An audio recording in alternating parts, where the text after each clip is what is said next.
them more on equal terms in terms of physique and muscle strength and what's inherited. But they don't, whilst there's some, they don't attract the same degree of public attention and notoriety, and they may not wish to do so.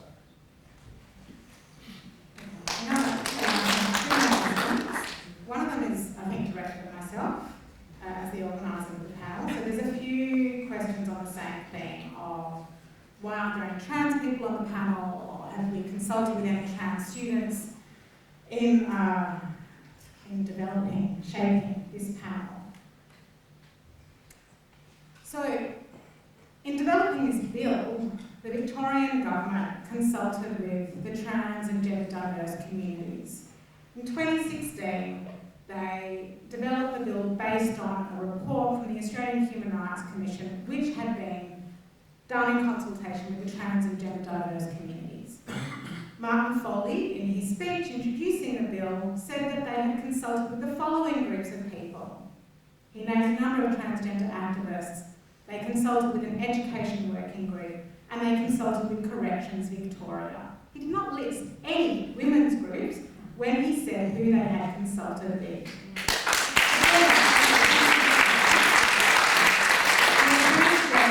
Hennessy has been unable to say who she has consulted with in developing this bill. The Australian posed her that question directly, and she declined to answer that question. So this is a 1-hour forum where you are hearing the voices of biological women, and one man, on some points of view representing concerns of biological women.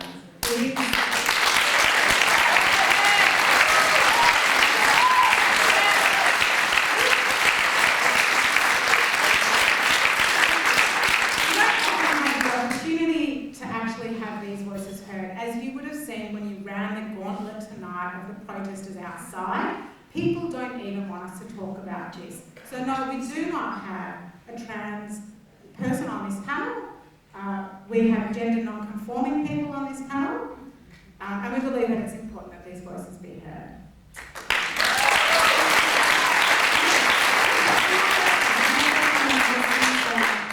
To the panel.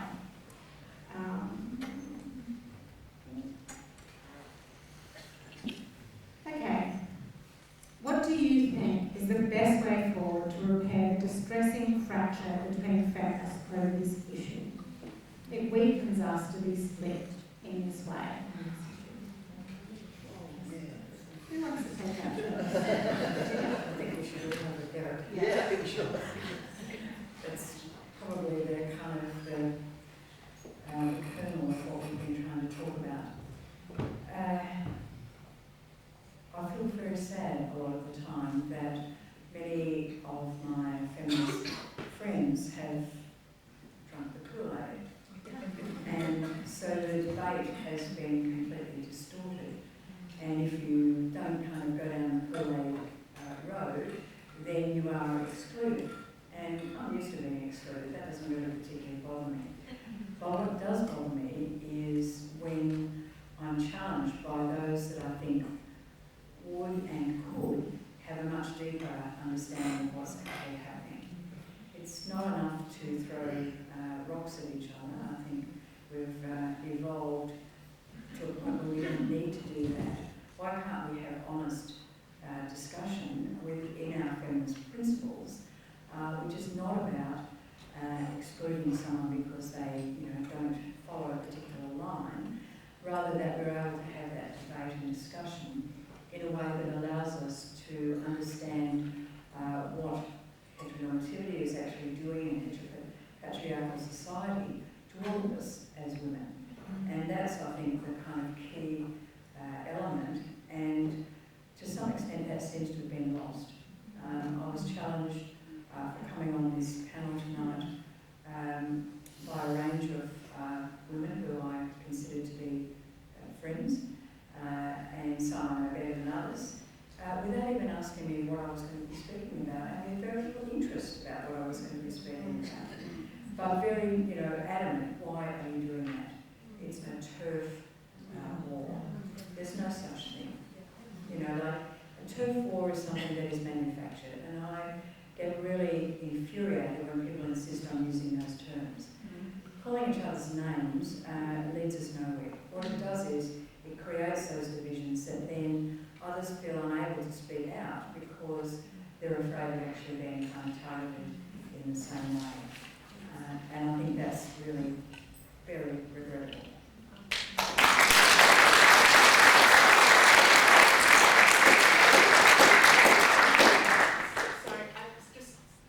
No, so we're at time, so I'm going to allow my speakers to finish. Thank you. Open forum. I would see mine. Open forum. It's just that was my question, that last one. And what do you think is the answer about how we can start talking again? I was just going to add that, so I'm in philosophy, and one thing I've found extremely difficult is getting anyone from the other side to even be willing to talk. Yeah. So I feel really frustrated. Like I'm trying to do feminist work and find ways to have a conversation and figure out all these great important questions like what's the right conception of patriarchy, and I can't even get people to have a coffee, let alone write a piece together. So for me, it's just if people would just be willing to take the insult and abuse and mischaracterization out of it and just have a conversation and be dedicated to trying to figure some stuff out together, God, that would be great.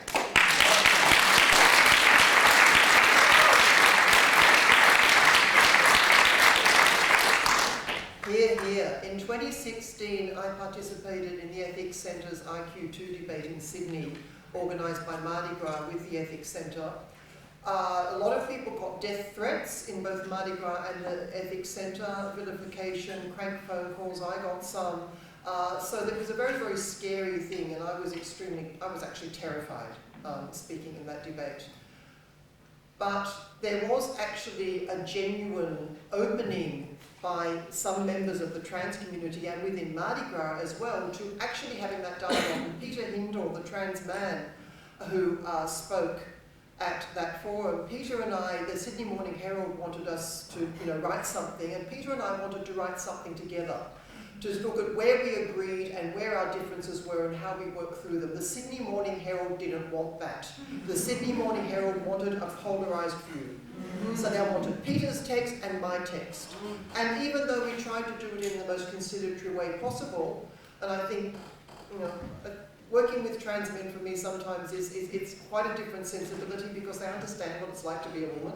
So I think there's actually a level of understanding that perhaps is less easy sometimes with trans women. But I'm generalising, and I realise I'm generalising, and that's not universally the case. But I must agree with Holly. I despair at the sort of vilification that is happening, the insults, the things that are circulating on Facebook, the protests outside, and people are protesting about what they're not even listening to. How can you criticise what you haven't even heard or read?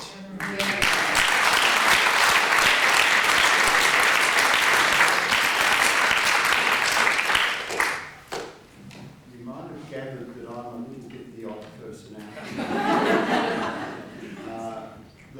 I'm an academic lawyer working in sport and trying to solve a practical problem that's delivered to sport to work out. And they're all different. They don't have the resources to make informed decisions. And I'm here tonight because I wanted to learn. I wanted to hear a range of ideas, which is great for me because I can take them back to sport to help fill out some of the gaps that they need to make good decisions.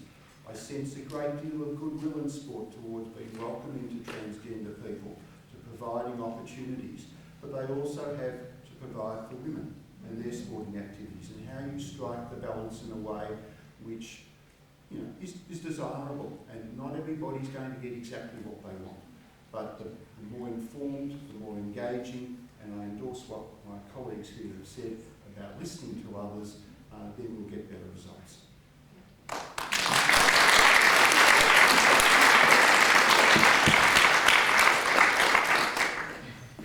Okay.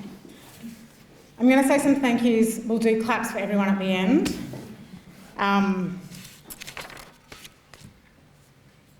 Since the Guild has formed, we've had quite a few people contact us who don't agree with us, who expect to not agree with us, and they've sent us some very nice emails, and it's been heartening to get emails from trans women, you know, actually interested in our ideas and wanting to engage with that, because it's not been an experience that we've really had. So thank you for your question. I'm glad that you spoke a bit more. Sorry for at first not letting you speak.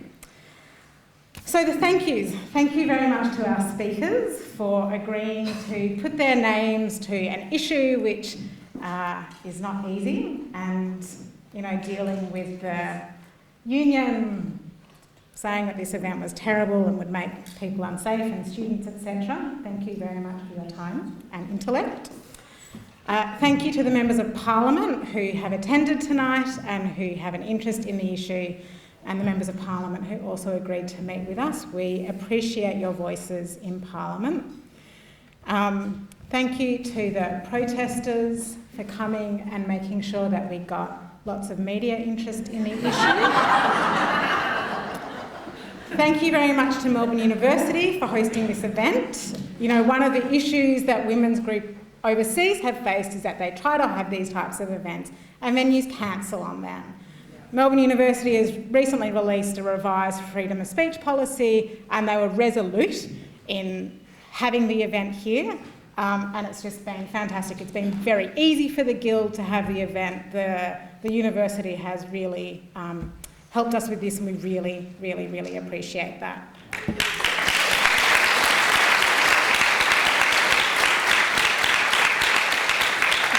Still got one more thank you. Explaining this slide, these are things that you can do where you can go to find out more information. If you want to make a submission on the actual bill, the Scrutiny of Acts and Regulations Committee will consider submissions which look at issues like whether or not it's inconsistent with other acts or whether any of the powers are ultra-vires. So it's very fun. You should definitely write a submission to them. Contact your MP about the bill before the 13th of August. So the Guild has come together and organised this event and done all of these things, everything that you see up on that slide. We did a website, we've been writing to people and having meetings with people. The women are amazing, and I want to give a huge thanks to you. It's women who have been, you know, activists for decades and some for less decades. And you're just amazing. Like, it's been an absolute powerhouse to work with. The women who are interstate, who aren't here, who've been supporting us too, you're all wonderful. And if we have more women like us, everything's going to be okay.